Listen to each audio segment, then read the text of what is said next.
మందసాన్ని మోసుకొస్తున్నారు. గమనించండి, తల పైకెత్తి వినండి. మందసాన్ని మోసుకొస్తున్నారు ఎడ్ల బండి మీద. వాస్తవంగా మందసాన్ని భుజాల మీద మోయాలి. దేని మీద మోయాలండి చెప్పాలి? దేని మీద మోయాలి? యాజకులు తమ భుజాల మీద మోయాలి. టెక్నాలజీ పెరిగింది, తెలివితేటలు ఎక్కువైపోయి అక్రమాన్ని క్రమంగా చేయకూడదు. ప్రతిదానికి ఒక పద్ధతి ఉంటుంది, ఆ పద్ధతిలోనే సాగిపోవాలి. స్తోత్రం చెప్పండి గట్టిగా హల్లెలూయా. టెక్నాలజీ డెవలప్ అయిపోయిందని ఉపదేశ క్రమాన్ని మార్చకూడదు. భుజాల మీద మోయాలి మందసం. కానీ కొన్నిసారి అత్యుత్సాహం, ప్రైజ్ ది లార్డ్, కొన్నిసారి అత్యుత్సాహంతో మనం ఏం చేస్తామంటే అది ఆరాధన లేకపోతే లేకపోతే ఏమంటారండి, పబ్బ అర్థం కాదు. పబ్బు కల్చర్ తీసుకురాకూడదు. దేవుని మందిరం పవిత్రమైనది, అక్కడ పవిత్రతకు పెద్దపీఠం వేయాలి. Praise the Lord. సరే, భుజాల మీద మోసి మందసాన్ని ఎడ్ల బండి కట్టారండి. మోసుకొని వస్తున్నప్పుడు ఒక చోట ఎక్కడ రాయి తగిలి ఆ బండి పక్కకు వాలిన వెంటనే ఉజ్జా అనే వ్యక్తి ఏం చేశారండి, తన చేతులు చాపి మందసాన్ని పట్టుకుపోయాడు. దేవుడు మొత్తాడు, అక్కడికక్కడ చచ్చాడు. దేవుని మందసాన్ని ముట్టుకోబోయాడు. ఎందుకు ముట్టుకోబోయాడు? సాహసించకూడదు కదా. ఎందుకు ముట్టుకోబోయాడు? ఎందుకు దేవుడు అతను మొత్తాడు అంటే, ఈ మందసం ఇంత క్రితం ఎక్కడుందంటే ఉజ్జా వాళ్ళ ఇంట్లోనే ఉంది. వాళ్ళ తాత, వాళ్ళ నాన్న, వాళ్ళందరూ యాజకులు కదండి, వాళ్ళ ఇంట్లోనే ఉంది ఆ మందసం. కాబట్టి రోజు చూసి అటు వెళ్ళేటప్పుడు చూసి, ఇటు వచ్చేటప్పుడు చూసి, అటు వెళ్ళేటప్పుడు మన మందసం. ఈరోజు చాలామందికి ఉన్న సమస్య ఇదే. మన దేవుడు, మన ప్రభు, మన హోసన్న మందిరం, మన అబ్రాం పాస్టర్ గారు మందే కదా, మన చర్చే కదా, మనం ఎప్పుడు పోతే ఎవడు అడుగుతాడు? Praise the Lord. మేము వాలంటీర్స్ కాదా ఇక్కడ, మేము పలానా కాదా ఇక్కడ, మందే కదా అని అనుకుని అజాగ్రత్తగా ప్రవర్తించే పద్ధతులకు వెళ్ళి ఉన్నాయేమో. జాగ్రత్తగా ఉండాలి. దేవుని మందిరానికి వెళ్ళేటప్పుడు ఎవరైనా కావచ్చు, నేనైనా కావచ్చు, మీరైనా కావచ్చు, సేవకుడైనా కావచ్చు, విశ్వాసైనా కావచ్చు, 30 ఏళ్ళ నుండి వచ్చిన వాళ్ళైనా కావచ్చు, 50 ఏళ్ళ నుండి వచ్చిన వాళ్ళైనా కావచ్చు, దేవుని మందిరానికి వెళ్ళేటప్పుడు నీ ప్రవర్తనను జాగ్రత్తగా చూసుకోవాలి. బుద్ధిహీనుడిలాగా నీవు ఆరాధన చేయొద్దు. బుద్ధిహీనత మంచిది కాదు. నీ అర్పణ శ్రేష్టమైనదిగా ఉండాలి. 50 ఏళ్ళు విశ్వాసి అయినా, 70 ఏళ్ళు విశ్వాసి అయినా దేవుని అసలు భయం కలిగి ఉండాలి. భయం విడిచి ప్రవర్తించకూడదు. నిర్లక్ష్యం. మన చర్చి కదా, మందస్సు కూర్చోనా నిలబడిన మందస్సు కనబడుతుంది, అటు వెళ్ళేటప్పుడు మందస్సు. సో తేలిక, రెస్పెక్ట్ లేదు దేవుని వాక్యం అంటే. కొంతమందికి దేవుని వాక్యం అంటే రెస్పెక్ట్ లేదనమాట, గౌరవం లేదు. లోకల్ అంటారు గుడిలో ఉన్న పిల్లికి భయం ఉండదు అంటారు కదండి. గుడిలోనే ఉంటుంది కాబట్టి పిల్లి, దానికి తెలీదు. వాక్యం ప్రకటించబడుతుంటే ఫోన్లో ఆడుకుంటుంటారు, వాక్యం చెప్తుంటారు, ఫోన్లో ఏదో చేస్తూ ఉంటారు, వాక్యం వినబడుతూనే ఉంటుంది, ఫేస్బుక్లో ఏదో చెక్ చేస్తూ ఉంటారు. అవసరమా? అంత అవసరమా? మన చర్చే కదా, మనం విన్న బోధే కదా, ఎప్పుడు విన్న బోధే కదా అని నిర్లక్ష్యంగా ఉన్నామనుకో, ఆ అలవాటు మీద వెళ్ళి మందసం మీద చేయేశాడు. ఎంత ధైర్యం! ఆరాధన అంటే అంత అలసైపోతుందా? భక్తి మార్గం అంటే అంత అలసైపోతుందా? దేవుని మందిరానికి రావడం అంటే అంత అలసైపోతుందా? దేవుని వాక్యాన్ని భయముతో, వణుకుతో వినాలి.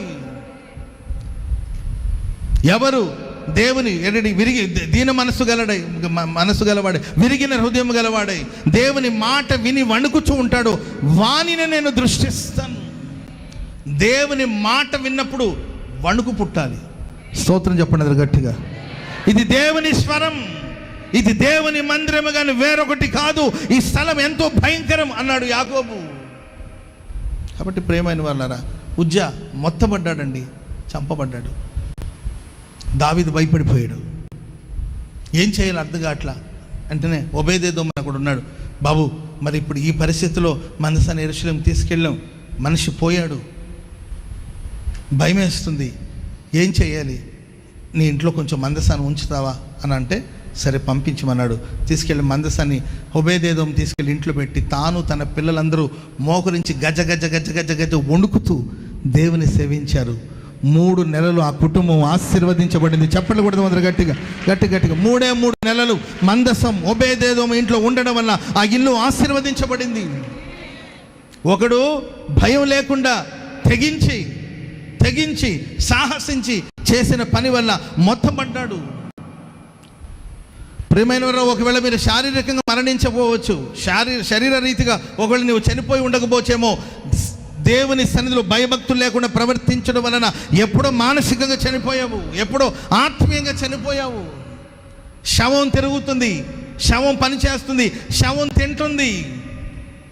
జీవించుచున్నవాడని పేరు ఉంది కానీ నువ్వు మృతుడవే.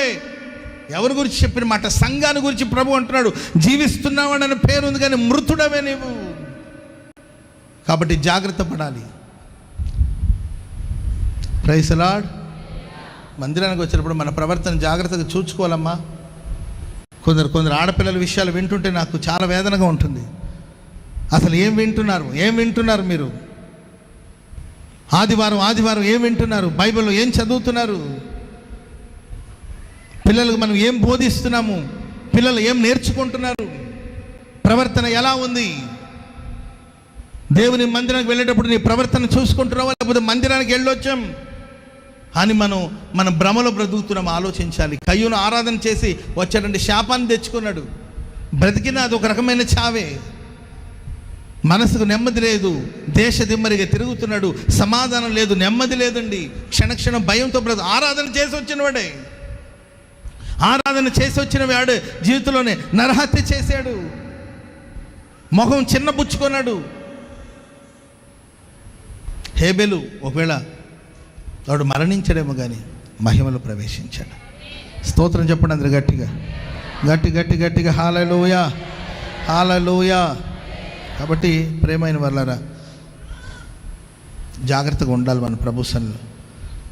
యోహాను ఉన్నాడు, యేసయ్య రొమ్ము మీద ఆనుకుంటాడంట. ఎక్కడ కూర్చొని తెలుసండి? యేసయ్య రొమ్ము మీద ఆనుకోవడం అంటే ఆయన భుజాల మీద వాలిపోయాడు. అంత క్లోజ్ రిలేషన్ ఏంటో యేసయ్యకు యోహానికి, అంత క్లోజ్గా ఉండేవాళ్ళు. Praise the Lord. At the same time Patmos దీవిలో ఉన్నప్పుడు దేవుడు మనుష్య కుమారుడైన ప్రభు ప్రత్యక్షమైనప్పుడు చచ్చిన వాడిని వల్లే బోర్ల పడ్డాడు. ప్రభుతో మనం ఎంత సమీపంగా ఉంటామో అదే సమయంలో అంతే భయంగా మనం ఉండాలి. Praise the Lord. మనం ఎంత క్లోజ్గా ఉన్నా అంతే భయంగా ఉండాలి. ఆయన స్నేహితుడు అనేంత మాత్రం ప్రభువారా కూర్చోరా, నీ భుజాల మీద చేయనా? ఎవరు సమీపించరాని తేజస్సులో నివసించే దేవుడు ఆయన, అది నీకు తెలిసి ఉండాలి. Praise the Lord. దేవుని నామాన్ని, యేసయ్య నామాన్ని వ్యర్థముగా ఉచ్చరించకూడదు. దేవుని నామాన్ని వ్యర్థముగా ఉచ్చరించకూడదని వాక్యం హెచ్చరిస్తుంది. తన జీవితాన్ని కాపాడుకుంటూ ఆరాధన చేశాడండి. అర్పణ దేవుడు అంగీకరించాడు. Praise the lord.